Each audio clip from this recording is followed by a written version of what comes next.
What I say? What do we do here? Welcome back. My name is Hassani Harris. I go by STAYLIVE.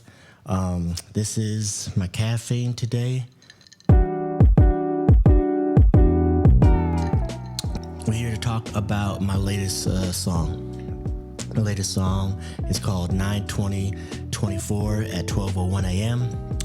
That is the exact time that I wrote this. I sat down at 12:01 a.m. and I wrote it until it was done. It's a free verse of sorts. It's not a freestyle. I just, was going off the top. I was going off the top of my head in the moment that I wrote it.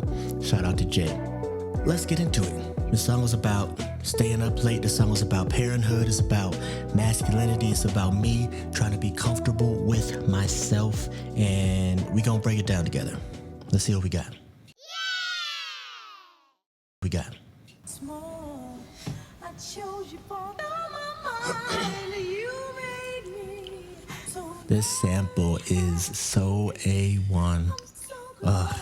Flowers in Narnia. Whatever your actual producer name is. Shouts.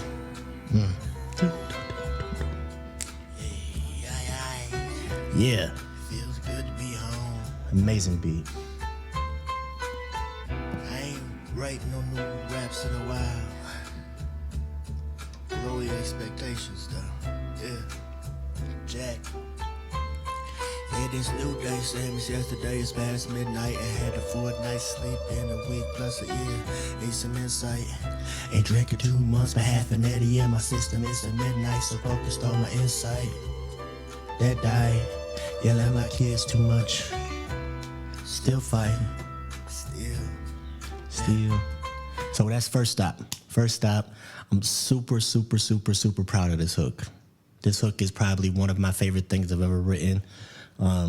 Saying this new day, same as yesterday, is past midnight. One of my favorite lines ever. Is so clever to me. I don't give a fuck if it's not actually clever to you.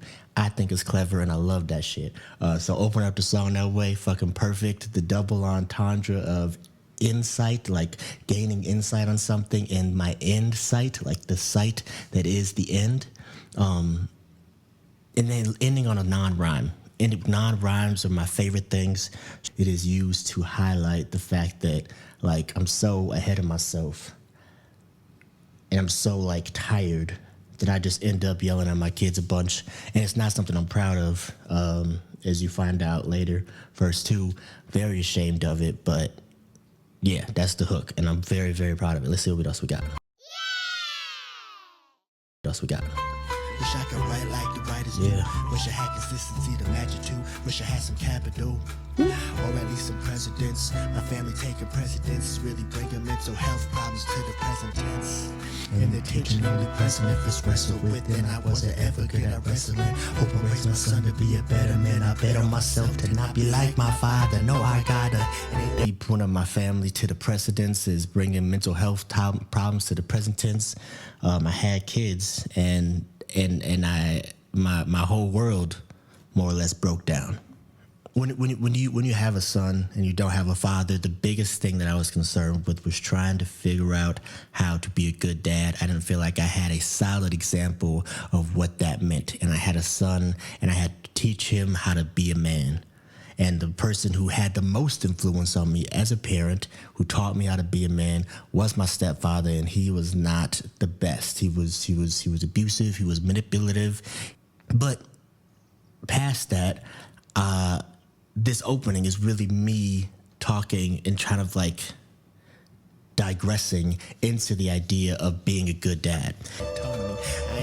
He told me I wasn't good at rapping. Sure. I guess he right about some things. I gotta give him credit when it's due. Self-deprecation humor. Carry around weight like you catch rocks. I guess I gotta give him more credit. Cause when I say dad, I know I'm still speaking about my step-pops. Biological father shade. If I see another spider in my bathroom, burning this whole fucking house down. I'm still lying. Using poetic devices. Hyperbole, get my ass hyper. I guess I'm grateful that we got a place to live in, a place to rest my head, a place to get it in. The illusion of a safety for a freer man. Using poetic devices to match your freedom if you can. Cool.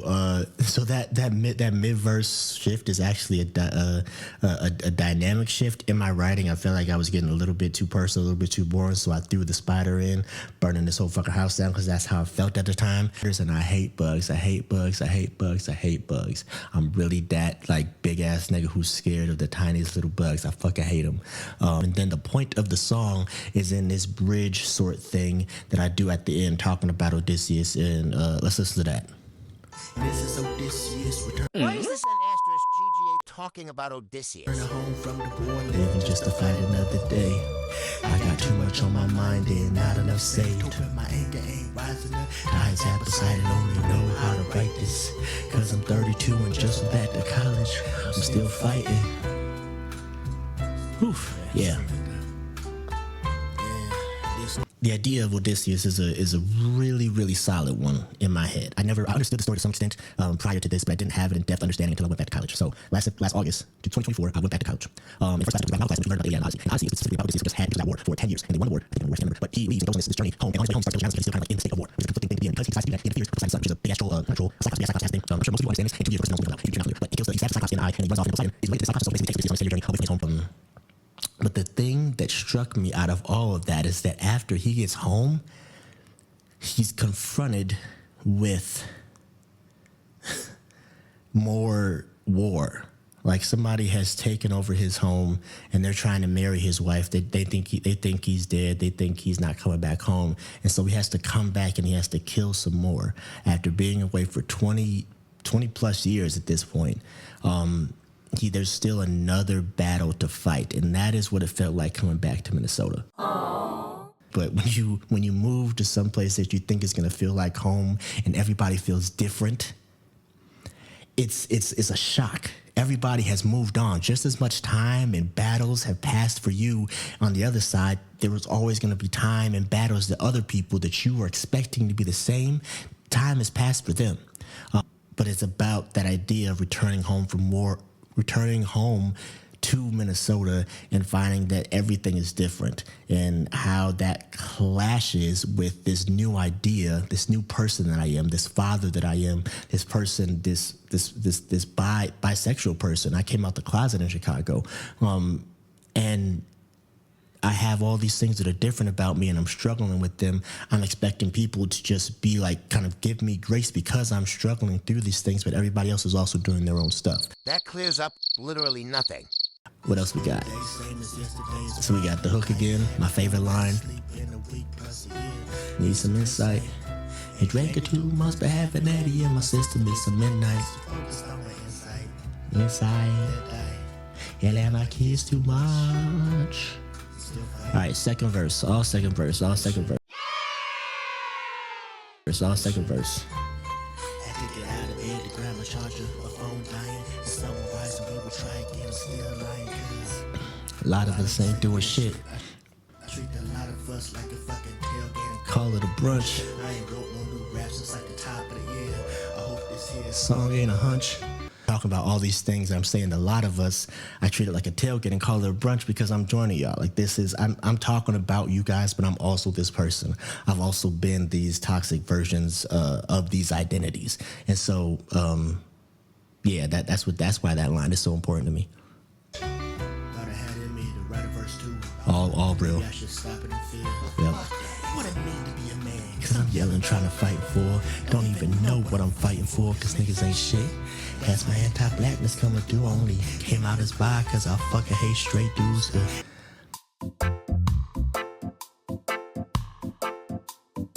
My wife doesn't believe that line is true. I kind of believe that shit. Like, I wrote it because I think it's funny and I think it's a clever thing to say, but that's just kind of true.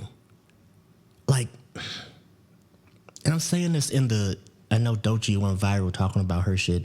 I'm saying it in the context of, like, I don't actually hate straight men, but I hate the idea of a straight person. You know? Whatever the idea, just like I don't hate white people, I hate whiteness. I hate the idea of whiteness, the idea of white people and what they represent. Straight people represent kind of like the oppression of gender, the oppression of sexuality. And so to me, I'm like, yo, I hate that shit. I'm bisexual now, just to make sure I don't fully identify with that. While I am very much attracted and have loved men before, a part of me just wants to make sure that I'm, like, as a married person, I'm married to a woman, I have 2 kids. I want to make sure that straight niggas know that I'm not on that bullshit. So I don't know, like, I believe in that line. I really do. Gay agenda works, and it's better than a straight agenda, cause the gay agenda got a curve, you heard? That's just a joke. IKYK. I got 2 kids, I ain't nothing till Y3K. Feel like I need to explain that. I felt weird about writing that line, but it worked so well with the IKYK. Like, if you know, you know. I needed to put the Y3K in there because of Y2K. But I got 2 kids, I ain't nothing till it's supposed to be like a funny joke about, like, once you have kids, you don't get to have sex anymore. That's not true about my life. So I wrote it to be funny, but it's also like, but for like, that's kind of what it's posed as. It's shown as that, but in reality, what it is for me is the idea that I have 2 kids, and that's overwhelming as fuck. So I actually, am done having kids. Like, I'm not making any more kids. I'm about to get snipped. You know what I mean? So that's kind of what that line is, more than the idea that I don't have a sex life now because I have 2 kids. Those are the differences. Let's see.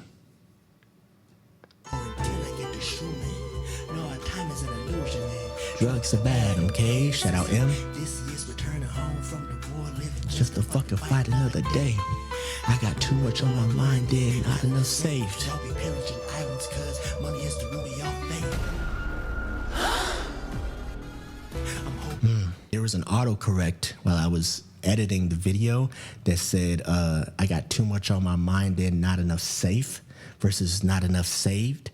And I really, really like that, so much so that now I'm pretending that I wrote, I got too much on my mind and not enough safe. SAFE. You know what I mean? Like, I really like that idea of being overwhelmed with your head, and there's not enough that keeps you, like, comfortable, that keeps you calm, because I feel like a lot of people are there right now. A lot of people feel like they are in danger for their lives for whatever reasons. They're in a constant state of anger, a constant state of anxiousness, and there's not enough spaces in this current capitalist system under this administration that are safe. And so finding space and balance inside of that, like, oh, I got so much on my mind that I'm trying to get to, and I don't have enough safe places to, like, share that. I really like that was that was given to me, because I got too much on my mind, not enough saved is a very, like, surface, like, capitalist thought, where it's like, I need more money, la la la, I'm a rapper, money money money. But not enough safe is so it's so honest and it's so real. So shout out to CapCut for the CapCut's AI for rewriting that line essentially. Goddamn, did I just shout out AI? Do I support AI? Whatever, let's finish this. Anger ain't rising, the tide's subsiding, cause I'm 32 and I still wanna be a rapper. I still am, I'm still writing, I'm still writing, I'm still fighting. Yeah. So this new day, same as yesterday. It's past midnight. This new day, same as yesterday. It's past midnight. Yeah, I'm still fighting. That I needed to end with the still fighting. I needed to end with the still fighting. The still fighting is the same thing as my name. It's Stay Live. It's like, you gotta keep on fucking pushing through. You have to. Like, you cannot give up. You gotta like find ways to be safe. You gotta find ways to express joy. You gotta find ways to not yell at your goddamn kids. You gotta find ways to keep on fighting, even when you've been fighting for 20 years and you thought coming home was gonna be the thing that saved you, that be the place that was fucking safe. You know what I mean? Like, yeah, keep fighting. Keep fighting. That's what this song was about. I know I said at the beginning what this song was about, but that's what this fucking song was about. It's about fighting. It's about keeping It's about keeping yourself alive, keeping yourself joyful, keeping yourself safe when everything tells you not to. Yeah. So go check out the song. That's my lyrical breakdown. Hopefully I had the time and mental space to do this some more because I like breaking down my songs. Yeah, shouts to YouTube, Instagram, wherever the fuck you seeing this. If you here, I fuck with you. If you're not here, you're probably doing something you enjoy, and I fuck with that too. Stay live.